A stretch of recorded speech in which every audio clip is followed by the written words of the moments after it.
Okay, so in the third and final segment of the blackjack training, we're going to show you just a couple of more things. But let's start out with the tip. I do allow everyone to put out a tip cup. We have tip cups. Don't bring your own.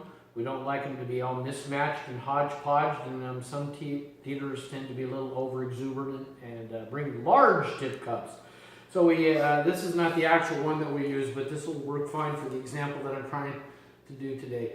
Another thing I want to point out to you all that you should need to know as a dealer is we do allow all beverages and food to come to our tables. Now, you need to be very careful when they do bring beverages in particular, because they will get excited when they win. Sometimes they have a tendency to knock a drink over. I guarantee you that if they knock a glass of red wine, and this has actually happened to me, into this chip tray, your game is done for a little while, okay? You're going to have to take out all these chips and go find new ones and start all over again. If you spill something gets spilled on the felt, you want to clean it up right away. Your tote has a rag in it. Clean it up right away, because you do not want to put cards over top of that wet surface. It will ruin the cards, it will ruin the game, it will just make everything sticky. So clean up your drink spills right away, stop your game, but be cognizant where they're putting your glasses.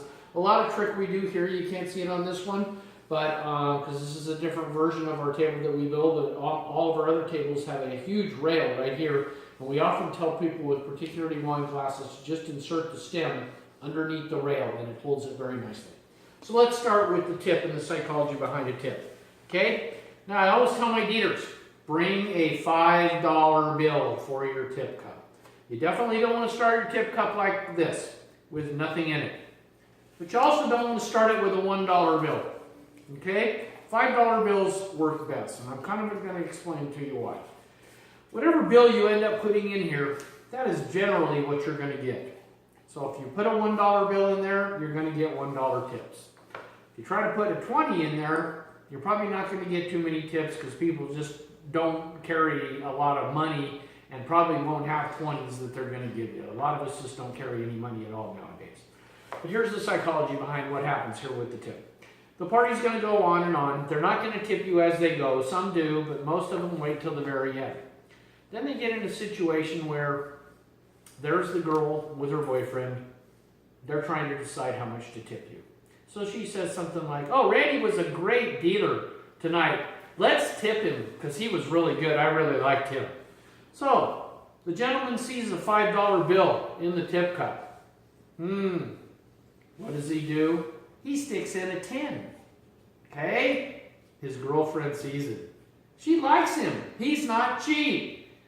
But what happens if he sticks in a 1? He's the cheapskate. He's probably not going to be the boyfriend for very much longer. So there's a real psychology with it. Don't go too high.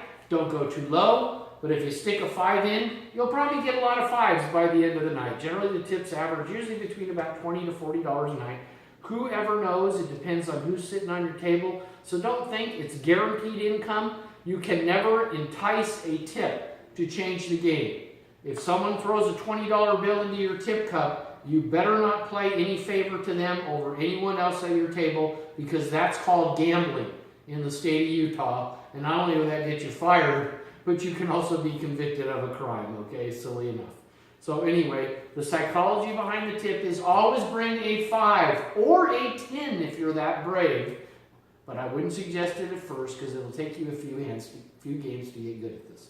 Now, first night you deal, you're going to be nervous. It's like every job you've ever been to your entire life. I don't know a single job I've ever taken, and I've done a lot of them, where I haven't been nervous the very first day. You just don't know what to expect. But here's the deal. You're going to a party.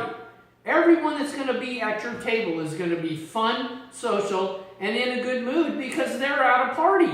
So if you're fun and entertaining and social, you'll do well at this. But that being said, there's, as you've already seen, a lot of mechanics to doing it correctly, and I guarantee you the first couple parties you do, you're going to be consumed with just getting through the mechanics. The fun factor will start kicking in about your second or third party. You'll start feeling more entertaining, more natural, just like every job we've all had through life, and then you'll get the hang of it. So don't be frustrated. Don't think that this is a lot we're throwing at you. We've trained hundreds of dealers on this system, and many of them have now dealt over 100 parties and can do this even way better than I do. So just heed my advice, listen to what I'm teaching you, watch these videos over, and learn everything you can. So let's talk about the special payouts right now. So what I'm going to do is kind of walk around the table. We're going to stop the video for a second and get repositioned, and then we'll start it again.